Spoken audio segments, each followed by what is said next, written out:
Rohan's marriage to Arya had been a compromise, a decision driven by his family's insistence on tradition and respectability. Arya, with her gentle demeanor and quiet strength, was everything his parents wanted in a daughter-in-law, but she was not the woman he loved. From the very beginning, Rohan made it clear that his heart belonged to Mira.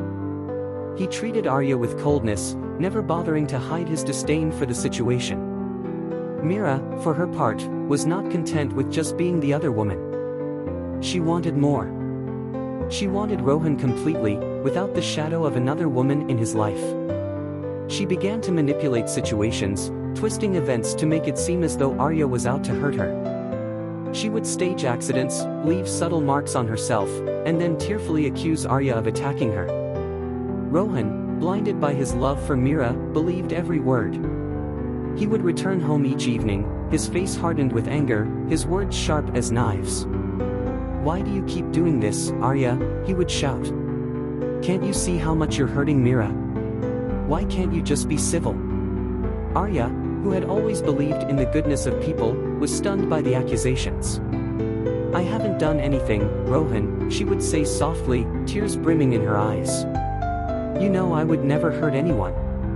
But her words fell on deaf ears. Rohan's love for Mira had blinded him, and he refused to see the truth that was right in front of him. He humiliated Arya, insulted her, and treated her as though she were nothing more than a nuisance, a barrier between him and the woman he truly loved. Days turned into weeks, and weeks into months, and Arya found herself living in a nightmare. She had married with dreams of building a life with Rohan, of finding love and happiness, but instead, she had become a prisoner in her own home. She endured the humiliation and pain silently, believing that one day, Rohan might see the truth. But that day never came. One evening, after yet another confrontation, Arya stood in the grand living room of their mansion, her heart heavy with the weight of all the pain she had endured.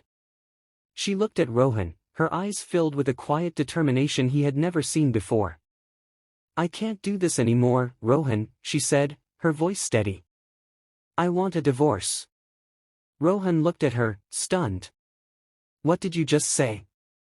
"I said I want a divorce," Arya repeated, her voice firmer this time. "I've had enough of this. I deserve better. I deserve to be loved and respected, not humiliated and blamed for things I haven't done." Rohan felt a strange sensation in his chest, a tightness that took him by surprise. He had never expected this. He had always assumed that Arya would endure, that she would stay, no matter how badly he treated her. But now, as he looked into her eyes, he realized how much he had taken her for granted. A cold fear gripped him, a fear of losing something he hadn't even realized he valued. "But Arya," he stammered, "we can work this out. I know things have been difficult, but we can try again, start over." Arya shook her head. "No, Rohan. You've never believed in me. You've only ever seen me as an obstacle, never as a partner. I can't live like this anymore, and I won't."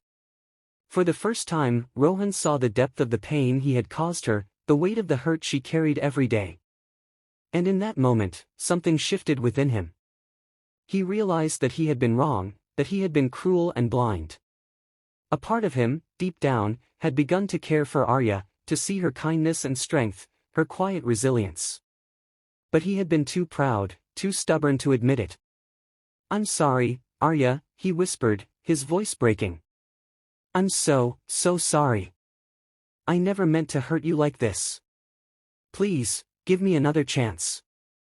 Arya looked at him, her expression unreadable. She had loved Rohan, even when he hadn't deserved it, even when he had treated her with nothing but contempt. But now, standing before him, she felt a strange sense of calm. She realized that she had found her strength, her voice. "I need time, Rohan," she said softly. "Time to heal, to figure out what I want. I can't just forget everything that's happened." Rohan nodded, his heart heavy with regret. "I understand. I'll do whatever it takes to make things right. Just, please don't leave me." Over the next few weeks, Rohan made every effort to change. He distanced himself from Mira, realizing that her toxic influence had blinded him to the truth.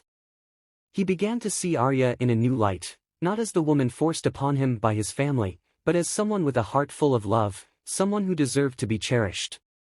He started small, with apologies and gestures of kindness, trying to show Arya that he was serious about making amends. He took her out for dinner, something they had never done as a couple, and tried to engage her in conversations about her interests, her dreams. He listened to her stories, her laughter, and for the first time, he felt a warmth in his heart that he had never felt before.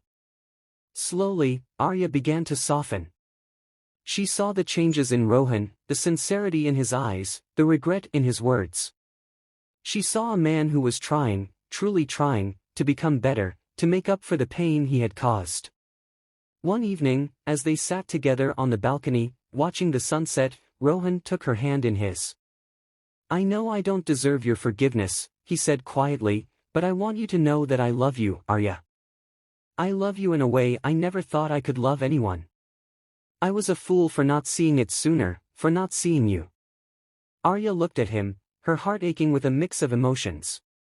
She wanted to believe him, to trust in his words, but she also knew that trust was something that had to be rebuilt slowly, brick by brick.